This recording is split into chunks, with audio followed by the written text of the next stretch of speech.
एक महाराष्ट्र के संत हुए श्री नामदेव जी महाराज, एक संत हुए श्री गोरा कुम्हार, एक संत हुए सेन नाई। हमको लगता महाराष्ट्र की धरती वालों को इनका परिचय देना नहीं पड़ेगा, क्योंकि ये उस समय के संत हैं। पंढरपुर में ये इनका पूरा एक प्रकार का एक पूरा समूह था, भक्तों का समूह था। जहां जाते दर्शन करने संग जाते, तो एकादशी के दिन सब लोग पंढरपुर आते थे पंढरीनाथ का दर्शन करने के लिए। तो एक दिन नामदेव जी, सेन नाई, गोरा कुम्हार, ये तीनों भक्त मिलके पंढरपुर पधारे श्री विठ्ठल भगवान के दर्शन करने। तीनों सामने खड़े हो गए। श्री पंढरीनाथ ने सबको आशीर्वाद दिया और आशीर्वाद देते हुए भगवान ने पूछा, सामने खड़े हुए श्री नामदेव जी महाराज से, नामदेव जी से पूछा, नामा हर बार सेन नाई आता था, अब की बार सेन नहीं आया क्या? उसको साथ नहीं लाए क्या तुम लोग? नामदेव जी ने देखा कहीं पीछे तो नहीं रह गया, सेन नाई कहीं बाहर रह गया। तो साइड में देखा तो कोने में ही खड़े थे, साइड में ही सेन खड़े थे। तो नामदेव जी को लगा ठाकुर जी पूछ रहे सेन नहीं आया और सामने सेन खड़ा है, इसका मतलब है कि इसने जरूर आज भाव में कुछ गड़बड़ की है, जो भगवान देखते हुए भी इसको न देख पा रहे। तो नामदेव जी बाहर आए और बाहर दर्शन करके सेन से पूछा, क्यों भैया एक बात बता, तू आज किस लिए आया पंढरपुर? तो सेन नाई बोला कि आप आ रहे थे, हमने सोचा हम भी संग में दर्शन करें, दर्शन भी कर लेंगे और संग में हमने, अब हमारी काम ही है हजाम का, नाई का, तो हमने एक काम सोचा, हमने सुना पंढरपुर में बड़े अच्छे अच्छे पत्थर मिलते हैं, तो हमने सोचा कि दर्शन भी कराएंगे और वहां से कुछ बढ़िया बढ़िया पत्थर ले आएंगे जिसपे हम अपना उस्तरा घिसने के हमारे काम आ जाएंगे। नामदेव जी बोले बस यही मामला गड़बड़ाया, ये दर्शन करने नहीं आया, ये दर्शन भी करने आया है। ये दर्शन भी कर लेंगे और पत्थर भी ले आएंगे। तो मतलब इसका उद्देश्य एक मात्र दर्शन नहीं था, इसका उद्देश्य दो थे, और ठाकुर जी दो उद्देश्य वालों को नहीं मिलते, एक उद्देश्य वाले को मिलते। तो नामदेव जी ने फिर समझाया इनको कि अगली बार आओ तो ये गलत भाव मत लेकर के आना, ठाकुर जी तुम पर रुष्ट हो गए थे, देखा नहीं उन्होंने तुम्हारी ओर, अब की बार ऐसा नहीं करना, चलो हमारे संग। अब दूसरी एकादशी को इनको लेके आए, दूसरी एकादशी आ गए, फिर सामने खड़े हो गए। फिर पंढरपुर, फिर पंढरीनाथ ने बोला, अरे नामदेव आज तू फिर सेन को भूल आया। नामदेव जी समझ गए फिर इसने कुछ मामला बिगाड़ा, आज भी कुछ गड़बड़ करके आया, इसको इतना समझाया। तो नामदेव जी ने बाहर आके पूछा सेन को, आज क्या कर दिया तूने? तुझे मना तो किया था कि ऐसा भाव न लेकर के आना। बोले हम कहाँ गलत भाव लेकर के आए थे, हम तो अपनी गलती को सुधारने की कोशिश कर रहे थे। अब की बार हमने सोचा कि पंढरपुर जाएंगे और जो गलती हमने करी थी, पत्थर ले आए थे, अब की बार पत्थर वहीं वापस छोड़ आएंगे और दर्शन भी कराएंगे। नामदेव जी बोले भैया ये जब तक तेरा दर्शन भी कराएंगे, दर्शन ही में नहीं बदलेगा ना, तब तक तू भगवान को दिखाई नहीं देगा। तुझे भगवान दिख जाएंगे पर भगवान की नजर तुझ पर नहीं पड़ेगी। अधिकतर लोग दुनिया में ऐसे ही होते हैं।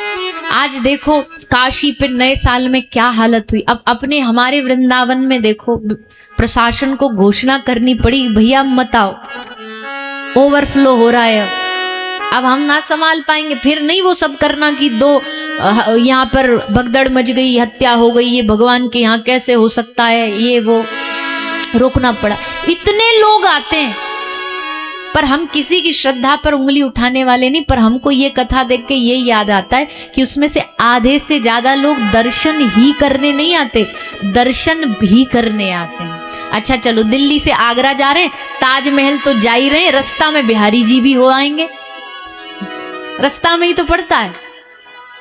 अच्छा चलो सुना है वृंदावन की लस्सी बड़ी प्रसिद्ध है, लस्सी भी पी आएंगे और राधा रमन जी भी हो आएंगे। ऐसे मामला गड़बड़ा जाता है। ऐसे मामलों, कोई गया है बिजनेस ट्रिप पे, चलो वृंदावन भी हो आते। तो जो भी वाली चीज है ना, इसको बदलना है, इसको बदलना है। कहीं भी आध्यात्मिक कोई भी शुभ कार्य हो, कोई भी सत्संग वाली जगह हो, यहां उद्देश्य एक होना चाहिए। यहां जब आए, यहां जब प्रवेश करें तो एकदम हृदय खाली करके निष्काम भाव के साथ, क्यों आए हो यहाँ पे? बोले हम केवल भगवान की कृपा पाने आए, केवल हम भगवान को पाने आए। इस जगह पर बैठ करके हमको एक ही उद्देश्य रखना है कि किसी भी प्रकार से हमें कथा सुन करके हमारे ठाकुर जी से लगाव हो जाए, प्रेम हो जाए। अभी हमें दुनिया भर से लगाव है, ये इससे लगाव है, ये हमारा पड़ोसी है, इससे लगाव है, ये हमारा रिश्तेदार है, इससे लगाव है, ये हमारा पैसा है, इससे लगाव है, ये हमारा घर है। वैसे ही हमें ठाकुर जी से भी लगाव हो जाए, ठाकुर जी से भी प्रेम हो जाए। कथा इसलिए सुनाई जाती है। तो अभिमान शून्य होकर के सुनिएगा। कथा का पहला शर्त यही है, निरअभिमानिता के साथ सुनिएगा, उद्देश्य साफ रखिएगा। तीसरा, निर्मत्सरा नाम सताम, ईर्षा मुक्त होके सुनिएगा। कई लोग यहाँ कथा में भी आते हैं तो ईर्षा नहीं छोड़ पाते, उनको कथा में भी यहाँ कथा पे ध्यान नहीं रहता है, उनका मन भाव दूसरी जगह ईर्षा में फंसा रहता है। उनका मन भाव कथा से ज्यादा उनको अपना फोटो दिख रहा है कि नहीं दिख रहा, उस पे ध्यान लगा रहता है। एक तो ये सब जगह ये टीवियां और आ गई बड़ी बड़ी, इसमें अपना चेहरा देखने का इंतजार करते रहते हैं कि हम कब दिखेंगे, और जरा नेक साथ दिख गए ना, कई तो ऐसी नई दुल्हन जैसा शर्माते हैं ऐसे शर्माई हंसी छूट जाती है, जैसे तैसे हंसी रोकते हैं। और फिर एक आध तो ऐसे भी चतुर सुजान है, जैसे ही वो दिखेंगे ना कि ये इसमें दिख रहे हैं, तो तुरंत घर वालों को फोन कर देंगे, देखो देखो हम टीवी में आ रहे हैं, जरा देखो हमारा चेहरा। कई लोगों का उद्देश्य दिखना भी होता है, वो उनको कैमरे का एंगल भी पता कहां से बढ़िया फोटो आती है, इसलिए सेट हो जाते कहीं से भी निकल जाएंगे, बोले यहां हम बढ़िया दिखेंगे। पर जिनका उद्देश्य यहां केवल और केवल भगवान को देखना है, अपने आप को देखना नहीं, भगवान को देखना है, उनको 7 दिन में ये प्रयास करना चाहिए कि प्रभु ऐसी क्या हम पर कृपा हो जाए, ऐसा क्या हम गा दें, ऐसा क्या हम संकीर्तन यहाँ पे करें, ऐसा क्या भाव हम बोलें जो 7 दिन, भागवत कह रही है क्षणार्धम क्षेमार्धम, एक क्षण में कल्याण कर देती है भगवान की कथा। तो यहाँ तो हमको भगवान ने 7 दिन का मौका दिया है, 7 दिन का अवसर दिया है। ये 7 दिन चूकना नहीं है। एकदम खाली होकर के, खाली घड़ा करके, तब यहाँ बैठ करके भगवान की कथा को सुनना है। भगवान के हो जाना ही कथा है, भगवान के हो जाना ही कथा है। भगवान को समर्पित कर देना अपने आप को, यही कथा है। 7 दिन में भगवान को जान लेना ही कथा है। सारी दुनिया को भी जान लिया, जाना तूने जगत जननी, भाई और बहन को जाना, आना जाना ताना तूने खाना पीना जाना है, अकर जाना मुकर जाना, लड़ना झगड़ना जाना है, कुटुंब कबीला धीरे धीरे सबको ही जाना है। सब कुछ जाना पर तूने कुछ भी ना जाना, क्योंकि उसी को ना जाना जिसके पास तुझे जाना। फिर क्या फायदा रहा? सब कुछ जाना पर उसी को न जाना जिसके पास अंत में उसी को न जान पाए तो क्या लाभ? भगवान को जानने के लिए, अपने संबंध को जानने के लिए कथा अभिमान शून्य होकर के, यहाँ कोई बड़ा छोटा नहीं है, यहाँ कोई वीआईपी नॉन वीआईपी नहीं है। वो तो थोड़ी व्यवस्था बनाने को कर देते हैं कि भाई ठीक है, ये यजमान जी हैं, ये सह यजमान जी हैं, यहाँ एक ही की चलती है, यहाँ एक ही वीआईपी है। कौन? ये पीछे बैठा बैठा मुस्कुरा रहा है भाई, यही वीआईपी है यहाँ, बाकी सारे के सारे नौकर हैं, सब चाकर हैं यहाँ पर।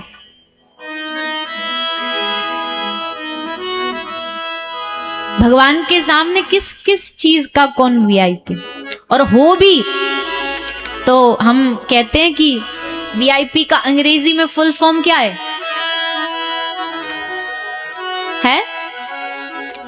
वेरी इंपॉर्टेंट पर्सन, उसको वीआईपी कहते हैं। पर ठाकुर जी की नजरों में ये फुल फॉर्मेशन नहीं है। भगवान की नजरों में फुल फॉर्म क्या है? उनके लिए वीआईपी कोई धनवान धनाढ्य व्यक्ति आ गया वो नहीं है। भगवान के लिए वी का मतलब है वैष्णव इज इंपॉर्टेंट पर्सन। भगवान के लिए वैष्णव वीआईपी होता है। चाहे तुम कितने भी झंडे लगाए बैठ जाओ, इस कथा में अगर सबसे पीछे भी कोई भक्त वैष्णव बैठा होगा ना, तो सारे वीआईपी को छोड़ के ठाकुर जी टकटकी लगा के वही को देखेंगे। जो पीछे बैठ करके भी भाव में रो रहा होगा ना, भगवान की दृष्टि सीधा उस पर जाएगी। ये है मेरा पक्का वाला। आगे पीछे बैठने से कुछ नहीं होता, ऊपर नीचे बैठने से कुछ नहीं होता। आधे से लोग तो बस इस वीआईपी ट्रीटमेंट के लिए झगड़ते रहते हैं, वीआईपी पास के लिए लड़ते झगड़ते रहते। अरे कान, कथा देखने से कल्याण नहीं करती, कथा सुनने से कल्याण करती। देखना क्या है? कथा में सुनना है, देखना परफॉर्मेंस देखना। अब जो ये हमारे बच्चों ने कितना बढ़िया नृत्य किया, अब हम इसको आपको कह दें कि बस सुनो तो क्या मजा आएगा? देखना पड़ेगा आपको भाई, इनका क्या क्या वो कैसे कैसे हो रहा है, तब आनंद आएगा। पर हमको देखने की जरूरत नहीं है। हमारी तो केवल अगर चेहरा भी ना दिखे ना, केवल कान में सुनाई भर पड़े तो सुनने से कल्याण होगा। श्रवण मंगलम श्रीमदाततम। सुनने से, कथा तो सुनने से कल्याण करती है। तो कोई कहीं भी बैठो, बस अभिमान शून्य होकर के कथा सुनो। कथा में अभिमान बाहर उतार के, अपना मान बाहर उतार करके। और अभिमान भैया करें भी तो किस चीज का करें? भगवान सत्य है। सत्य कौन है? जो कभी साथ नहीं छोड़ता। सत्य कौन है? जो ना दबाने से दबे, ना छुपाने से छुपे। कहते हैं ना, सत्य एकदम एक दिन सामने आ ही जाता है, उजागर हो ही जाता है। तो सत्य जो न दबाने से दबे, न छुपाने से छुपे, उसको सत्य कहते हैं, उसको सत्य कहते हैं। और जो कभी साथ न छोड़े, वो सत्य है। क्या भगवान हमारा कभी साथ छोड़ते हैं? बोलिए ना। सब दुनियादारी साथ छोड़ देगी। आज आपका चाहे कोई कितना भी करीबी हो, कितना भी प्यारा हो, कभी तो थोड़ा दूरी हो जाती है। आपका कोई रिश्तेदार अभी प्यारा दिल्ली में बैठा होगा, कोई कलकत्ता में बैठा होगा, कोई अमेरिका में बैठा होगा, कोई यहाँ से बाहर दूसरी कॉलोनी में बैठा होगा। सब थोड़ा थोड़ा दूर रहते हैं हमसे। कोई दुनिया में हमारे हमेशा करीब नहीं रह सकता, लेकिन अकेला दुनिया में एकमात्र हमारे सबसे करीब 24 घंटे, जन्म से पहली सांस से लेके अंतिम सांस तक अगर कोई हमारे साथ रहा और रहेगा, तो वो एकमात्र तुम्हारे भगवान, तुम्हारे ठाकुर जी। ऐसे संग संग डोलेंगे, संग संग चलेंगे, संग संग आगे पीछे। आगे भी नहीं चलेंगे। भक्त जानता क्यों नहीं देख पाता? हम क्यों नहीं देख पाते भगवान? क्योंकि हमारी नजर आगे रहती है। ठाकुर जी की आदत क्या है? कहां चलते हैं वो भक्तों के साथ? तो है ही है, पर एक और भाव है, वो भक्तन पाछे यूं फिरे जो बछड़ा संग गाय। ठाकुर जी भक्तों के पीछे पीछे पीछे चलते हैं। कहीं गिर गया तो थाम लेंगे, कहीं कोई ठोकर लग गई तो पकड़ लेंगे। हमेशा तैयार रहते हैं, हमेशा भक्त के पक्ष में खड़े रहते हैं। एक भगवान ने एक भक्त को कृपा करके एक वरदान दिया। कहा कि जीवन में जब भी तुझे ये महसूस करना हो कि मैं तेरे साथ हूं या नहीं हूं, तो एक काम करना, किसी भी समुद्र के तट पे जाना और वहां तू खुद चलना नंगे पांव, और फिर पीछे मुड़ के देखना तो तुझे बालू पे, मिट्टी पे अगर तेरे संग संग 2 पांव और छपे हुए नजर आ जाएं तो तू समझ लेना कि ये मेरे साथ है। ये तुझे मैं प्रमाण बता रहा हूं मेरे साथ होने का। बोला ठीक है। तो जब भी उसको लगा कि चेक करूं भगवान है कि नहीं, वो जाता समुद्र के तट पे, नहीं थोड़ा चल के देखता तो उसको 4 पांव छपे मिलते। ठाकुर जी हमारे संग। एक दिन जीवन में बड़ी भयानक दुर्घटना हो गई। कोई परिवार का सबसे प्रिय मर गया, टूट गया भीतर से, लड़खड़ा गया कि अब क्या होगा, अब तो मेरा सब खत्म हो गया, अब तो कोई नहीं मेरे साथ में। सोचा अब जाऊं। गया, मिट्टी पर, बालू पर चला। जैसे चला, आज भगवान ने भी साथ छोड़ दिया। आज केवल 2 पांव छपे थे। जब सबसे ज्यादा जरूरत थी, जब सबसे ज्यादा आवश्यकता थी, उस समय ऐन मौके पर जहां तुमको मेरी ताकत बनना था, हे प्रभु तुमने मुझे धोखा दे दिया, तुम मुझे छोड़ करके चले गए। कहा, भक्त ने शिकायत करी उसने, तुमने तो वादा दिया था कि तेरे सबसे बुरे समय में भी साथ रहूंगा, पर जब सबसे बुरा समय था तुम छोड़ के चले गए।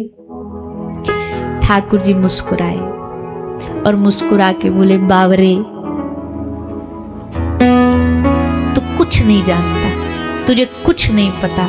मैंने कहा था ना कि जब तेरी हिम्मत टूट जाएगी, जब तेरे साथ कोई नहीं होगा, जब तू चल नहीं पाएगा, उस समय भी मैं तेरे साथ रहूंगा।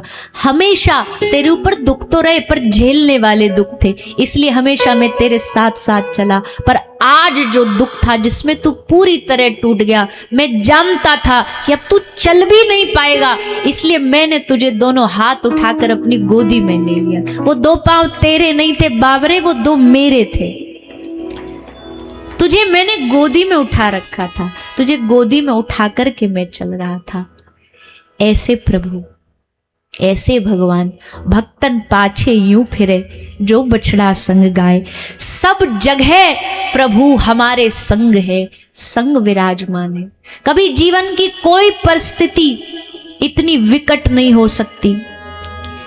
किसी ने कहा, परिस्थितियों से मत कहो कि मेरी परेशानियां विकट हैं, परिस्थितियों से कहो कि मेरा गोविंद मेरे निकट है। तुम कितना तोड़ लोगी मुझे, तुम कितना मेरे जीवन को तोड़ सकती हो, उतना नहीं तोड़ सकती जितना मुझे ठाकुर जी संभाल सकते, उतना नहीं तोड़ सकती। इसलिए वो सत्य है, वो चैतन्य है सब जगह। मेरा चलना, मेरा उठना, मेरा आना, मेरा जाना, ये सब कुछ ही है तुमसे प्यारे, तू मुझ में ही बैठा है, अंदर ही बैठा है। मेरा खाना, खाना खाना मेरा काम है, पर पचाना, बोलिए ना, किसके भरोसे खा के सो जाते हैं, वो पचा देगा। खाना मेरा काम है, पचाना तेरा काम है। सोना मेरा काम है, जगाना तेरा काम है। जीवन में सांस बाहर छोड़ना मेरा काम है, पर मुझे मालूम है सांस अंदर लेना ये तेरा काम है। इस भरोसे पर ही मैं बैठा हूं। हाँ, वो अलग बात है कि वो अंदर बैठा है और हमने पर्दा लगा रखा है। मुझी में रह कर मुझी से पर्दा, मुझी में रह कर मुझी से पर्दा, पर्दा उठाना जरूर होगा, पर्दा उठाना जरूर होगा। कई जन्मों से बुला रही हूँ,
गिरा, मुझी में गुम था, मुझे मालूम न था, वजह मालूम हुई तुमसे न मिलने की, मैं खुद ही खुद का पर्दा बना था, मुझे मालूम न था। मैं खुद ही खुद के आड़े आ रहा था आपसे मिलने में। पर्दा हटाना जरूर होगा। पर्दा हटा तो सामने गोविंद मुस्कुराता हुआ नजर आएगा, ठाकुर हंसते हुए नजर आएंगे। इसलिए चैतन्य है वो, सब जगह है वो। जहां कोई नहीं जा सकता तुम्हारे साथ, वहां प्रभु और प्रभु की कृपा जा सकती, ठाकुर जी की कृपा जा सकती है। और कृपा कितनी है जानते हो? कृपा क्या कर सकती है? वो तैरते तैरते भी डूब गए जिनको खुद पे गुमान था। घमंड में चलते ना, हम ये कर देंगे, हम वो कर देंगे, हम ऐसा कर लेंगे, हम वैसा कर लेंगे, सबकी नैया डूबी। ऐसे मैं करने वाले सबकी डूबी। वो तैरते तैरते भी डूब गए जिनको खुद पर गुमान था। और वो डूबते डूबे 10 किलो कृपा। कृपा कृपा होती है, कृपा कृपा है। और भगवान ने तो क्या क्या नहीं दिया।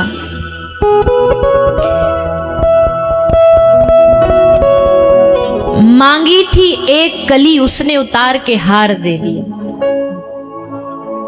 मांगी एक कली, उसने उतार के हार दे दिया। चाही थी एक धुन, उसने सितार दे दिया।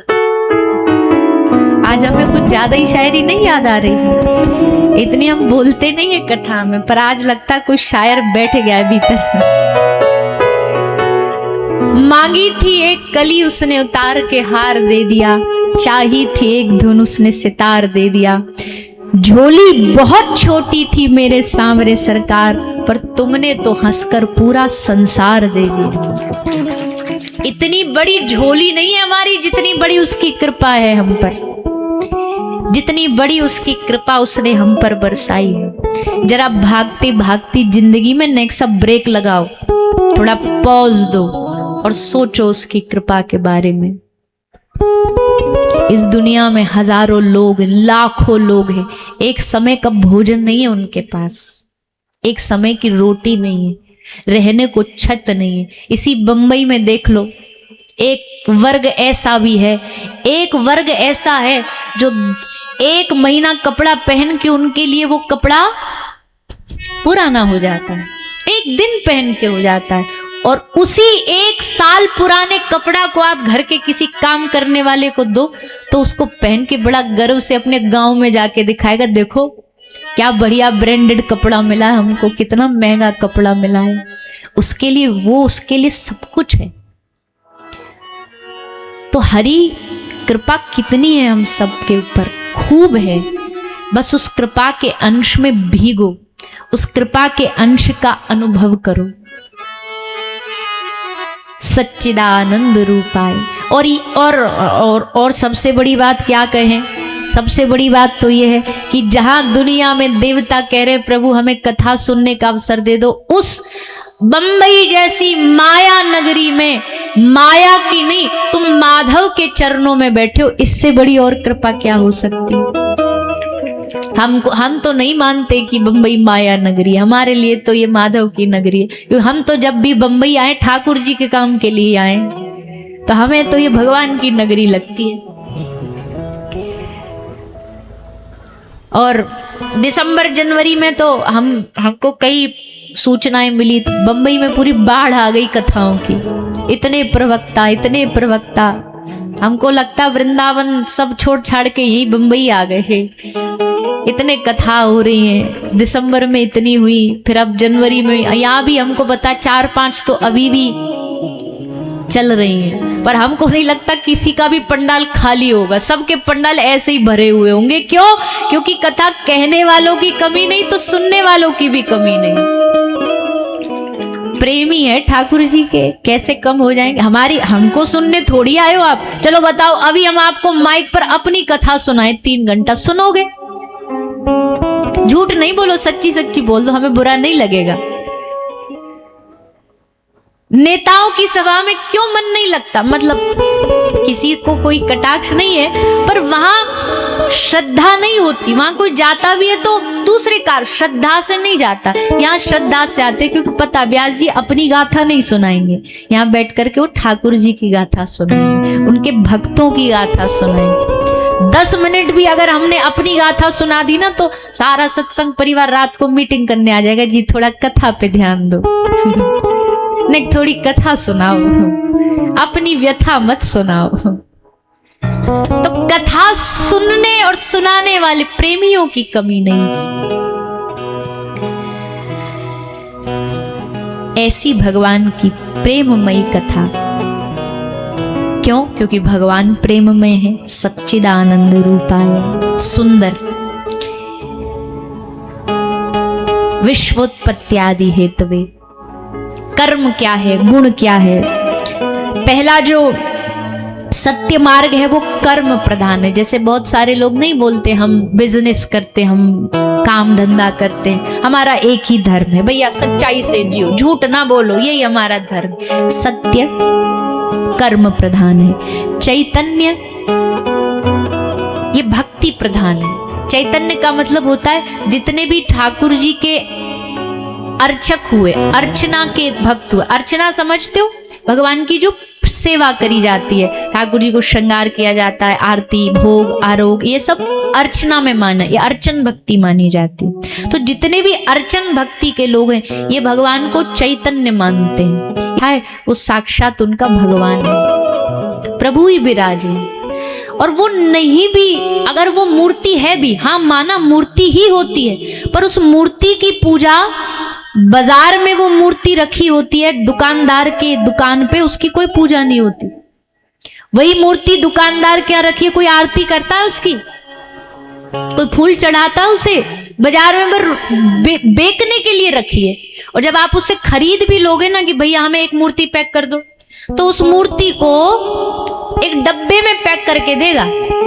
डब्बे में पैक करके बांध के, कोई बड़ी मूर्ति है तो लकड़ी के डब्बा में रख के उसको कस के बांध देंगे और फिर उसको ट्रांसफर कर देंगे। अब तक भी उसमें कोई चैतन्यता नहीं, अब भी वो पत्थर ही है, अब भी वो मूर्ति है। लेकिन जैसे घर आई और भक्त ने उसमें अपना भाव डाला, अब वो पत्थर नहीं बचा, अब वो चैतन्य भगवान बन गए। अब तक दुकान में ना उसका भोग लगता था, ना आरती होती थी, ना फूलमाला चढ़ाई जाती थी। अब भक्त क्या कह रहा है, भूख लग रही होगी, ठाकुर जी के भोग का समय हो गया, चलो भोग लगाओ। सोने का समय हो गया, चलो सुलाओ। जगाने का समय हो गया, जगाओ। मतलब मूर्ति को चैतन्य बनाने का काम एक भक्त का भाव करता है। भगवान कह रहे हम तो पत्थर है भैया, जान तुम डालो हमने, तुम डालोगे हम वैसे ही बन जाएंगे। लोग कहते भक्त भगवान के कंट्रोल में है, हमको लगता उल्टा है, भगवान भक्त के कंट्रोल में है। उन्होंने तो छोड़ दिया अपने आप को तुम्हारे घर में, अब तुम उनको जैसा 10 दिन में निलाना 10 दिन में निलाओ। कई लोग होते हैं वो महीना भर तक ठाकुर जी ऐसे ही बेचारे, महीना नहीं, वो पिछली जन्माष्टमी कपड़े बदले थे, अब अगली जन्माष्टमी बदलेंगे। तो अब फिर भी वो तो बैठे हैं, हंसी रहे बेचारे। ठाकुर जी की एक दुविधा और है, परेशानी और है, ठाकुर जी की मूर्ति अधिकांश जो आती है मुस्कुराती हुई आती है। अब बेचारे नाराज हो नहीं सकते, गुस्सा हो नहीं सकते, ना खिलाओ तो भी हंस रहे, खिला दो तो भी हंस रहे, मुस्कुरा रहे। पर चैतन्यता भक्त को उनमें डालनी पड़ती है, भक्त डालता है।